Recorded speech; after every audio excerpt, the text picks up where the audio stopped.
പ്രിയമുള്ള നാട്ടുകാരെ, വികസനം ഒരു വിദൂര സ്വപ്നമായി അവശേഷിക്കുന്ന നമ്മുടെ നാടിന്റെ യാഥാർത്ഥ്യം നമുക്കറിയാം. ഈ ദുരവസ്ഥയ്ക്ക് ഇനി മാറ്റം വരുത്തിയേ തീരൂ. നമ്മുടെ വാർഡിന്റെ സമഗ്രമായ പുരോഗതിക്കായി ദൃഢനിശ്ചയത്തോടെ നമുക്കൊരുമിച്ച് പ്രവർത്തിക്കാം. സാമൂഹിക നീതിയിൽ അധിഷ്ഠിതമായ ജനാധിപത്യ രാഷ്ട്രീയമാണ് ഞങ്ങളുടെ ശക്തി.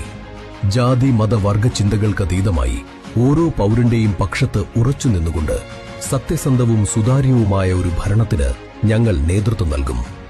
നാടിന്റെ വികസനം കേവലം വാഗ്ദാനങ്ങളല്ല, ഞങ്ങളുടെ കടമയാണ്.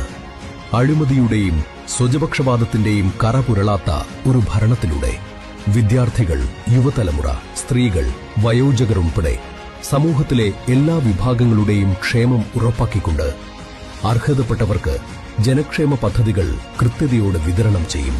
അടിസ്ഥാന സൗകര്യങ്ങളുടെ നിലവാരം ഉയർത്തും. തകർന്ന ഗതാഗത മാർഗങ്ങൾക്ക് സമ്പൂർണ്ണ പരിഹാരം കാണും. തൊഴിലുറപ്പ് മേഖലയിലെ തൊഴിലാളികളുടെ അവകാശങ്ങളും ക്ഷേമവും സംരക്ഷിക്കും. യുവജനങ്ങളെയും വിദ്യാർത്ഥികളെയും കലാ കായിക രംഗത്തേക്ക് കൊണ്ടുവരാനുള്ള കൂടുതൽ ശ്രമങ്ങൾ നടത്തും.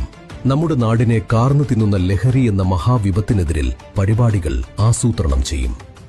ജനങ്ങളെ ഒന്നടങ്കം ഭീതിയിലാഴ്ത്തുന്ന തെരുവുനായ ശല്യത്തിനും പൊതുജനങ്ങൾക്കും വ്യാപാരികൾക്കും വാഹനയാത്രക്കാർക്കും ഒരുപോലെ ശല്യമായി അലഞ്ഞു തിരിയുന്ന കന്നുകാലി ശല്യത്തിനും ഉത്തമമായ പരിഹാരം നമ്മൾ കൊണ്ടുവരും. നാടിന്റെ ഭാവിയെക്കുറിച്ച് വ്യക്തമായ കാഴ്ചപ്പാടും കർമ്മ പദ്ധതിയോടെയുമാണ് ഞങ്ങൾ നിങ്ങളുടെ മുന്നിലെത്തുന്നത്. ജനാധിപത്യത്തിന്റെ യഥാർത്ഥ കരുത്ത് ജനങ്ങളാണ്. വിജയിക്കുന്നവർ ജനസേവകരാകണമെന്ന മൗലിക തത്വം ഇവിടെ പലപ്പോഴും ലംഘിക്കപ്പെടുന്നു. ജനങ്ങളുടെ മേൽ അധികാരം സ്ഥാപിക്കാനാണ് നിലവിലെ ഇടിമുന്നണികളും നാളിതുവരെ ശ്രമിക്കുന്നത്. എന്നാൽ SDPI ജനപ്രതിനിധികൾ തെരഞ്ഞെടുക്കപ്പെട്ട ഇടങ്ങളിലെല്ലാം നന്മയും മൂല്യവുമുള്ള, അഴിമതിരഹിതവും വിവേചനമില്ലാത്തതുമായ ഒരു ഭരണം കാഴ്ചവെച്ചിട്ടുണ്ട്.